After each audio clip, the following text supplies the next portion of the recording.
গাজায় খাদ্যাভাবে শিশু প্রবীণ সহ ৫৭ ফিলিস্তিনের মৃত্যু, ত্রাণ সামগ্রী প্রবেশ করতে না দিলে আরও ১,০০০ মানুষের মৃত্যুর আশঙ্কা। সুদানে হাসপাতালে বিমান হামলায় নিহত ৭, আহত ২০ জন, হামলার দায় স্বীকার করেনি কেউ।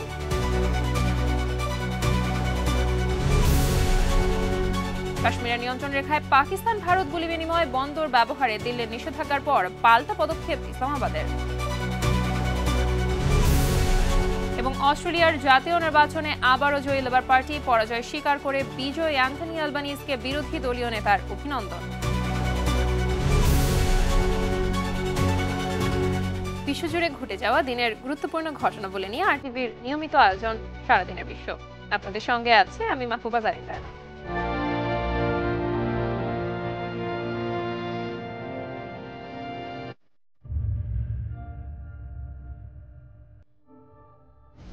ফিলিস্তিনের গাজা উপত্যকায় খাদ্য ও মানবিক সাহায্যের অভাবে না খেতে পেয়ে মারা গেছে ৫৭ জন, নিহতের অধিকাংশই শিশু। রোববার এ হৃদয় বিদারী তথ্য জানায় আল জাজিরা। জরুরি ভিত্তিতে ত্রাণ সামগ্রী প্রবেশ করতে না দিলে গাজায় ক্ষুধার যন্ত্রণায় আরও ১,০০০ মানুষ প্রাণ হারাতে পারে বলে জানিয়েছে বিশ্ব খাদ্য সংস্থা। এদিকে এর মধ্যেও থেমে নেই ইসরায়েলি বোমা হামলা। গাজার পাশাপাশি হামলা হয়েছে লেবাননেও। সামদানি প্রত্যয় রিপোর্ট। গাজা উপত্যকার রাফা সীমান্ত ক্রসিংয়ে ত্রাণ সামগ্রী নিয়ে এভাবেই অপেক্ষায় শতাধিক ট্রাক। মার্চের ২ তারিখ থেকে এক টুকরো রুটিও গাজায় ঢুকতে দেয়নি ইসরায়েলি বাহিনী। যেন শুধু বুলেটেই নয়, গাজাবাসীকে না খাইয়ে মারার চক্রান্ত করছেন নেতানিয়াহু।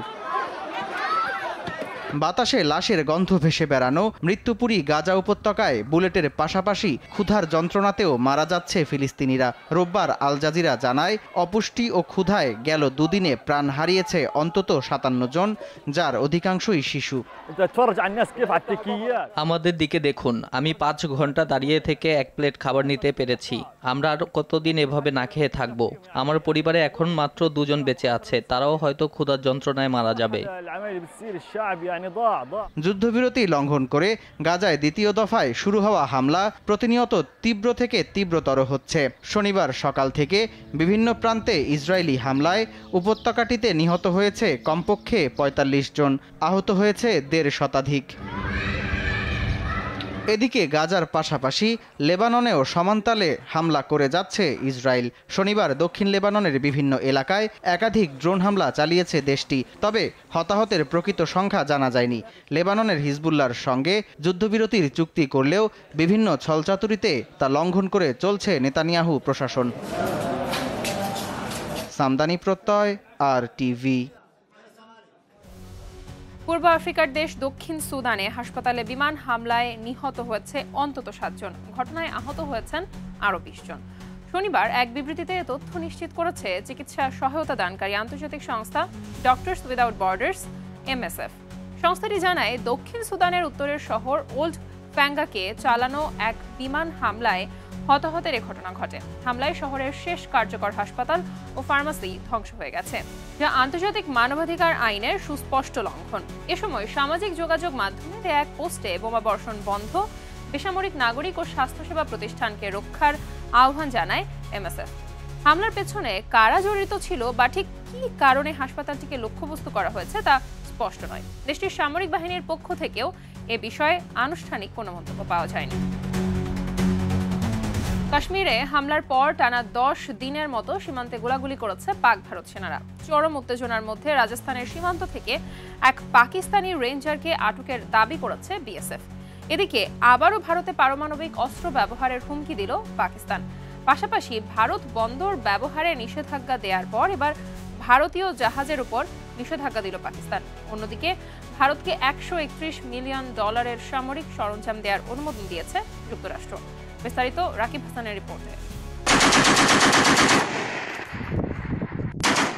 উত্তেজনা ও যুদ্ধ পরিস্থিতির মধ্যে গুলির শব্দে প্রতিনিয়ত আতঙ্ক ও ভয়ে ঘুম ভাঙছে দুদেশের সীমান্তবর্তী বাসিন্দাদের। গেল রাতের সংঘর্ষকে পাক ভারতের মধ্যে সবচেয়ে ভয়াবহ বলে আখ্যায়িত করেন বিশ্লেষকরা। এমন অবস্থায় ভারতের সঙ্গে যুদ্ধের আশঙ্কায় প্রস্তুতি নিচ্ছে পাকিস্তান শাসিত আজাদ কাশ্মীর। সম্ভাব্য এই যুদ্ধকে সামনে রেখে নিয়ন্ত্রণ রেখার কাছাকাছি বিভিন্ন দুর্গম এলাকায় খাবারের সরবরাহ বাড়িয়েছে দেশটি। এছাড়া জরুরি প্রয়োজন মেটাতে গঠন করা হয়েছে 100 কোটি রুপির জরুরি তহবিলও।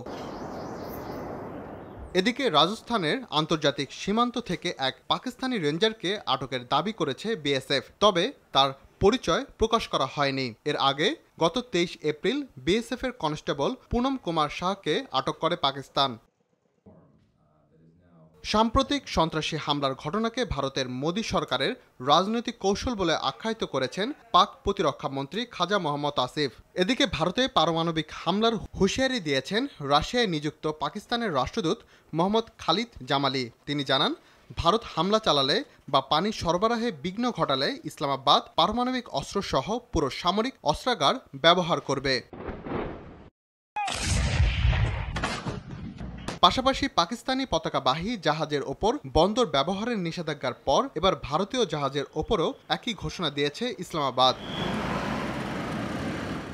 অন্যদিকে ইন্দো প্যাসিফিক অঞ্চলে যৌথ নিরাপত্তা ও সামুদ্রিক সচেতনতা বৃদ্ধির লক্ষ্যে ভারতকে $131 মিলিয়ন সামরিক সরঞ্জাম ও লজিস্টিক সহায়তা দেওয়ার একটি প্রস্তাব সম্প্রতি অনুমোদন করেছে মার্কিন state department. Rakib Hasan, RTV। রাশিয়ার রাতভর ড্রোন হামলায় কিয়েভের একাধিক আবাসিক ভবন ক্ষতিগ্রস্ত হয়েছে এবং শহর জুড়ে গাড়িতে আগুন লেগেছে। রোববার ইউক্রেনের সেনাবাহিনী ও কিয়েভ শহরের কর্মকর্তারা জানায়, রাত 11টার পর থেকে শুরু করে প্রায় 1 ঘন্টা ধরে কিয়েভ ও এর আশেপাশের এলাকা এবং ইউক্রেনের পূর্বাঞ্চল জুড়ে বিমান হামলার সতর্কতা জারি ছিল। এক প্রতিবেদনে এ তথ্য জানায় রয়টার্স। মস্কোর পক্ষ থেকে এই হামলা নিয়ে তাৎক্ষণিকভাবে কোনো মন্তব্য করা হয়নি। বর্তমানে চীন বিশ্বের সবচেয়ে বড় ঝুঁকিমুক্ত পারমাণবিক বিদ্যুৎ উৎপাদক দেশ। চীনের মূল ভূখণ্ডে পারমাণবিক বিদ্যুৎ ইউনিটের মোট স্থাপিত সক্ষমতা 11,30,00,000 কিলোওয়াট। অন্যান্য দেশের তুলনায় চীন পারমাণবিক বিদ্যুৎ শিল্পে অনেক পরে যাত্রা শুরু করলেও বর্তমানে আন্তর্জাতিক অভিজ্ঞতা অর্জন করে নিরাপদ ও আধুনিক প্রযুক্তির মাধ্যমে এ শিল্পে বেশ দ্রুত গতিতে এগিয়ে যাচ্ছে দেশটি। আরও জানাচ্ছেন ইমতিয়াজ আহমেদ। ব্যবস্থাপনাযোগ্য ঝুঁকি বিবেচনায় বিশ্বের সবচেয়ে বড় পারমাণবিক বিদ্যুৎ উৎপাদক দেশ হিসেবে উঠে এসেছে চীন।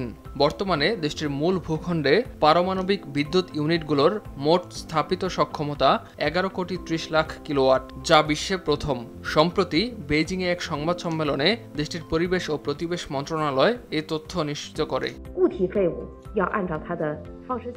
অন্যান্য দেশের তুলনায় চীন দেরিতে পারমাণবিক বিদ্যুৎ শিল্পের যাত্রা শুরু করে, তবে বর্তমানে আন্তর্জাতিক অভিজ্ঞতা অর্জন করে নিরাপদ ও আধুনিক প্রযুক্তির মাধ্যমে এ শিল্পে বেশ দ্রুত গতিতে এগিয়ে যাচ্ছে। সংবাদ সম্মেলনে জানানো হয়, এ পর্যন্ত চীনের মূল ভূখণ্ডের পারমাণবিক ইউনিটগুলো 600 রিয়েক্টর ইয়ার্সেরও বেশি সময় নিরাপদে পরিচালিত হয়েছে। দেশটির পারমাণবিক প্ল্যান্টগুলো থেকে গ্যাসীয়, তরল ও কঠিন রেডিও অ্যাক্টিভ বর্জ্য তৈরি হয়। এগুলো পরিবেশে ছাড়ার আগে জাতীয় মান বজায় রেখে পরিশোধন করা হয়। কঠিন বর্জ্যের 90%ই কম স্তরের রেডিও অ্যাক্টিভ, যা কঠোর নিয়ম মেনে পরিচালিত হয়। ইমতিয়াজ আহমেদ, RTV। অস্ট্রেলিয়ার জাতীয় নির্বাচনে জয় পেয়েছে ক্ষমতাসীন লেবার পার্টি। এর মাধ্যমে টানা দ্বিতীয়বারের মতো প্রধানমন্ত্রী হিসেবে নির্বাচিত হয়েছে নেতা অ্যান্থনি আলবানিজ। শনিবার অনুষ্ঠিত হওয়া নির্বাচনে বামপন্থী নেতা অ্যান্থনি আলবানিজ বিপুল ভোটে জয়লাভ করেন। পরাজয় স্বীকার করে জয়ী অ্যান্থনি আলবানিজকে অভিনন্দন জানিয়েছেন বিরোধী দলীয় নেতা পিটার ডাটন। ইমতিয়াজ আহমেদের রিপোর্ট। রক্ষণশীল প্রার্থী পিটার ডাটনকে হারিয়ে দ্বিতীয় মেয়াদে অস্ট্রেলিয়ার প্রধানমন্ত্রী নির্বাচিত হয়েছেন বামপন্থী লেবার পার্টি নেতা অ্যান্থনি অ্যালবানিজ। অর্থনৈতিক নানা সংকট আর মার্কিন প্রেসিডেন্ট ডোনাল্ড ট্রাম্পের সাম্প্রতিক বিভিন্ন পদক্ষেপের ঘোর বিরোধিতা করে প্রচারণা চালিয়েছিলেন অ্যান্থনি অ্যালবানিজ। নির্বাচনের আনুষ্ঠানিক ফল আসতে কয়েকদিন, এমনকি কয়েক সপ্তাহ লেগে যেতে পারে। তবে ভোট গ্রহণ শেষ হওয়ার পর দেশটির ইলেকটোরাল কমিশন অনানুষ্ঠানিক প্রাথমিক ফল ঘোষণা শুরু করে। 63% ভোট গণনা শেষে প্রতিনিধি পরিষদের 150 আসনের মধ্যে লেবার পার্টি পেয়েছে সংখ্যাগরিষ্ঠ 85টি আসন। গেল 2 দশকেরও বেশি সময়ের মধ্যে অ্যান্থনি অ্যালবানিজি প্রথম প্রধানমন্ত্রী, যিনি পরপর 2টি নির্বাচনে জয় নিশ্চিত করেছেন। এরই মধ্যে সিডনিতে লেবার পার্টির সদর দপ্তরে উল্লাসিত সমর্থকদের উদ্দেশ্যে বিজয়ী ভাষণ দিয়েছেন তিনি। আরও একবার পৃথিবীর সেরা জাতির সেবা করার সুযোগ দেওয়ার জন্য অস্ট্রেলিয়ার জনগণকে ধন্যবাদ। নির্বাচনে হেরে পরাজয় মেনে নিয়েছেন বিরোধী রক্ষণশীল লিবারেল পার্টি নেতা পিটার ডাটন। সেই সঙ্গে অ্যালবানিজকে অভিনন্দনও জানিয়েছেন তিনি। এবারের নির্বাচনী প্রচারণায় আমরা ভালো করতে পারিনি, আজ রাতে সেটি স্পষ্ট হয়েছে। এর পুরো দায় আমি নিচ্ছি। প্রশান্ত মহাসাগরীয় দেশ অস্ট্রেলিয়াতে গেল 22 এপ্রিল শুরু হয় ভোট গ্রহণ। প্রায় এক সপ্তাহেরও বেশি সময় ধরে ভোট চলার পর শনিবার নিউ সাউথ ওয়েলস, ভিক্টোরিয়া ও কুইন্সল্যান্ডে স্থানীয় সময় সন্ধ্যা 6টায় শেষ হয় ভোট গ্রহণ। প্রায় 1,80,00,000 ভোটারের মধ্যে 85 লাখেরও বেশি ভোট দিয়েছেন। এবার জীবনযাত্রার ব্যয় বৃদ্ধি ও যুক্তরাষ্ট্রের প্রেসিডেন্ট ডোনাল্ড ট্রাম্প প্রশাসনের শুল্ক আরোপের বিষয়টিকে গুরুত্ব দিয়েছেন দেশটির নাগরিকরা। তবে নির্বাচনে গুরুত্বপূর্ণ ভূমিকা রেখেছে তরুণ ভোটাররা। ইমতিয়াজ আহমেদ, RTV। মার্কিন বহুজাতিক কোম্পানি বার্কশায়ার হ্যাথাওয়ের সিইও পদ ছাড়ছেন বিশ্বের অন্যতম ধনী ওয়ারেন বাফেট। চলতি বছরই কোম্পানির প্রধান নির্বাহীর পদ থেকে অবসরের ঘোষণা দিয়েছেন তিনি। স্থানীয় সময় শনিবার ওরাকল অব ওমাহা নামে পরিচিত এই অভিজ্ঞ বিনিয়োগকারী কোম্পানির বার্ষিক সভায় ভাইস চেয়ারম্যান গ্রেগ আবেলের কাছে দায়িত্ব হস্তান্তর করার কথা বলেন। এদিন 94 বছর বয়সী বাফেট জানান, বছর শেষে কোম্পানির প্রধান নির্বাহীর দায়িত্ব সামলাবেন গ্রেগ আবেল। 4 বছর আগে গ্রেগ আবেলকে উত্তরসূরি হিসেবে মনোনীত করেছিলেন ওয়ারেন বাফেট, কিন্তু সে সময় অবসরে যাওয়ার কোনো ইঙ্গিত দেননি। এবার পোপের পোশাকে নিজের ছবি পোস্ট করে আলোচনায় মার্কিন president Donald Trump. Roman Catholic খ্রিস্টানদের ধর্মীয় গুরু পোপ হওয়ার ইচ্ছা প্রকাশের কয়েকদিন পর এদিন পোপের পোশাক পরিহিত একটি ছবি নিজের সামাজিক যোগাযোগ মাধ্যম ট্রুথ সোশ্যালে শেয়ার করেন প্রেসিডেন্ট ট্রাম্প। স্থানীয় সময় শুক্রবার কৃত্রিম বুদ্ধিমত্তা বা AI দিয়ে তৈরি করা ছবিটি পোস্ট করেই মূলত আলোচনায় আসেন তিনি। এরপর মুহূর্তেই ভাইরাল হয়ে যায় ছবিটি। পরে হোয়াইট হাউসের এক্স অ্যাকাউন্টেও শেয়ার করা হয় ট্রাম্পের সেই ছবি। প্রকাশিত ছবিটিতে দেখা যায় পোপের পোশাকে গম্ভীর মুখে একটি চেয়ারে বসে আছেন ট্রাম্প, উঁচিয়ে আছেন ডান হাতের তর্জনী। অনেক নেটিজেনই ট্রাম্পের এই ছবি নিয়ে চটেছেন। অনেকে আবার ট্রাম্পকে পোপ ফ্রান্সিসের মৃত্যু নিয়ে উপহাস করার অভিযোগ করেছেন। আর এরই সাথে শেষ করছি সারাদিনের বিশ্ব। RTVর সাথে সংযুক্ত থাকুন, মতামত জানান RTVর সামাজিক যোগাযোগ মাধ্যমগুলো।